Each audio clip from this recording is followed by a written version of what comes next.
ధరణి portal సమస్యల పరిష్కారం కోసం తెలంగాణ సర్కార్ కీలక నిర్ణయం తీసుకుంది. భవిష్యత్తులో రైతులకు భూ సమస్యలు తలెత్తకుండా రిటైర్డ్ ఐఏఎస్ అధికారి Raymond Peter, advocate Sunil, B Madhusudan, retired deputy collector కొండారెడ్డితో ఓ కమిటీని నియమించింది. దీనికి సంబంధించిన జీవోను ప్రభుత్వం జారీ చేసింది. ఎన్నికలకు ముందు కాంగ్రెస్ పార్టీ ధరణి పోర్టల్ రద్దు చేస్తామని ప్రకటించింది. దాని స్థానంలో భూమాతను తీసుకువస్తామని సీఎం రేవంత్ తెలిపారు. ఇందులో భాగంగానే ధరణి పోర్టల్ను ప్రక్షాళించేందుకు కమిటీని ఏర్పాటు చేశారు.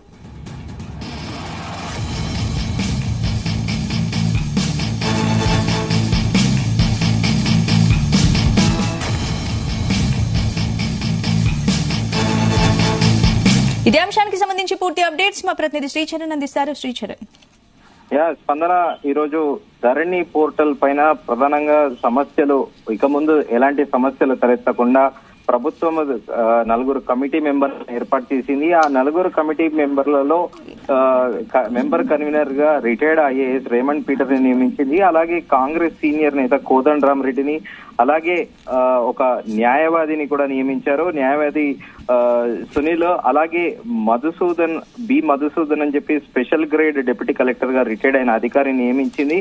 అయితే ప్రధానంగా గడిచిన కొద్దేళ్లుగా ధరణిలో ఎప్పుడైతే ధరణి పోర్టల్ వచ్చిందో, ధరణి పోర్టల్లో గత ప్రభుత్వంలో చాలా సమస్యలు ఎదుర్కొన్నారు. ముఖ్యంగా రైతులతో పాటు కౌలు రైతులు, అలాగే దానితో పాటు సాధారణ ప్రజలు, భూమి ఉన్న వాళ్ళు కూడా తీవ్ర ఇబ్బందులు తలెత్తుకున్నారు. ప్రధానంగా ధరణి పోర్టల్లో ఉన్న సమస్య ఏంటంటే, పూర్వం పహానీలో ఒక ఎంఆర్ఓ ఆఫీస్ పోతే ఆఫీస్ లో ఏంటంటే పహానీలో అనుభవదారుడు, పట్టాదారుడు అనే కాలం ఉంటుంది. అయితే గత ప్రభుత్వం ఏంటంటే ఓ పట్టాదారుడు పేరును మాత్రమే ఉంచి అనుభవదారుడు కాలం ఎత్తేయడంతో అటు కౌలు రైతులు తీవ్రంగా ఇబ్బంది పడ్డారు. అలాగే దానితో పాటు జిల్లాల వారీగా, గ్రామాల వారీగా ఈ ధరణి పోర్టల్ రావడంతో చాలా పెద్ద ఎత్తున దుమారం జరిగింది. ప్రధానంగా ఓవర్ నైట్ అక్కడ కొద్ది పొలిటికల్ ఇన్ఫ్లుయెన్స్ తోన మరి ఏంటో తెలియదు, అధికారులు కానీ డబ్బు కాశపడే ఓవర్ నైట్ ల్యాండ్ రికార్డ్స్ మారుస్తూ, ఎన్నో ఏళ్లుగా భూమిని నమ్ముకున్న వాళ్ళని ఓవర్ నైట్ వాళ్ళ పేర్లు మారుస్తూ వేరే వాళ్ళ పేర్ల మీదకి భూములు కూడా బదలాయించిన విషయం తెలిసింది. అయితే దీనిలో భాగంగా ఇకపైన ఎలాంటి సమస్యలు ఎత్తకుండా ఈ 4 కమిటీల మెంబర్లను ఏర్పాటు చేసింది. దీంట్లో మనం ప్రధానంగా ప్రస్తావించుకోవాల్సింది రేమండ్ పీటర్ ఐఏఎస్. గత ప్రభుత్వంలో బీఆర్ఎస్ తెలంగాణ రాష్ట్రం ఆవిర్భవించాక మొదటిసారిగా ఆయన సిసిఎల్ఏ కమిషనర్ గా ఉన్నారు.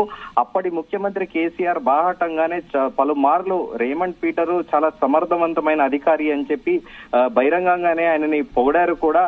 కానీ ఈ రేమండ్ పీటర్ నేపథ్యం చూసుకుంటే రాష్ట్ర విభజనకు ముందు పంచాయతీరాజ్ శాఖలో పనిచేస్తారు. తర్వాత తెలంగాణలో కూడా పంచాయతీరాజ్ శాఖలో రూరల్ ఏరియాస్ కి వాటర్ అండ్ శానిటేషన్ సప్లైకి వర్క్ చేశారు.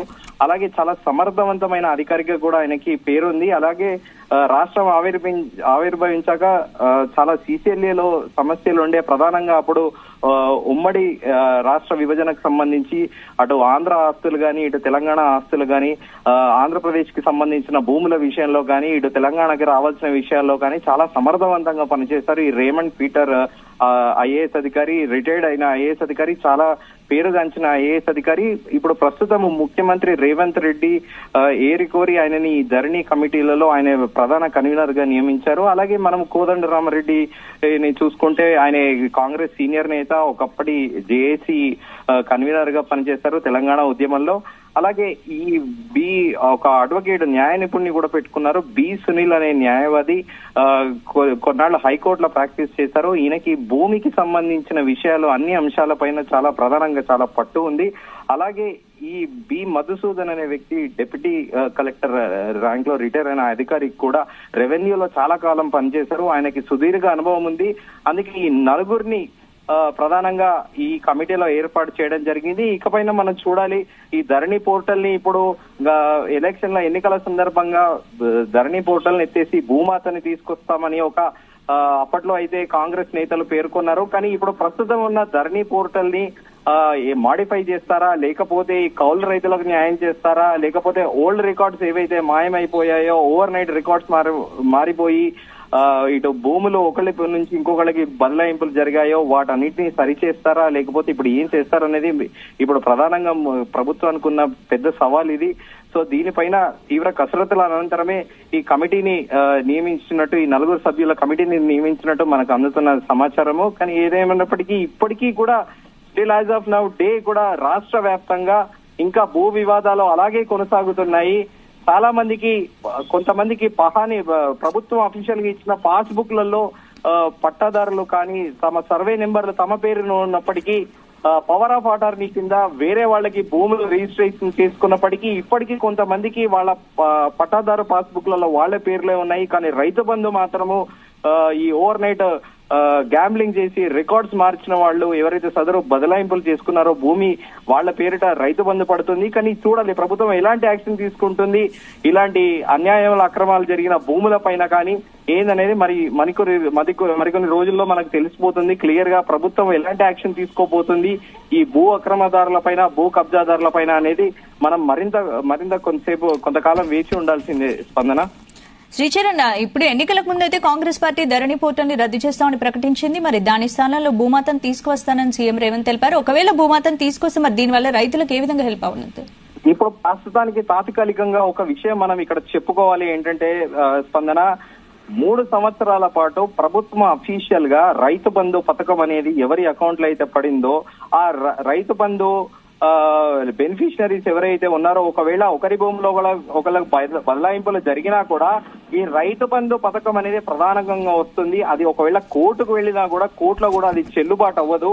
సో ఈ ల్యాండ్ ఇష్యూస్ అని ఇంకా కాంప్లికేట్ గా చాలా ఉన్నాయి రాష్ట్రంలో.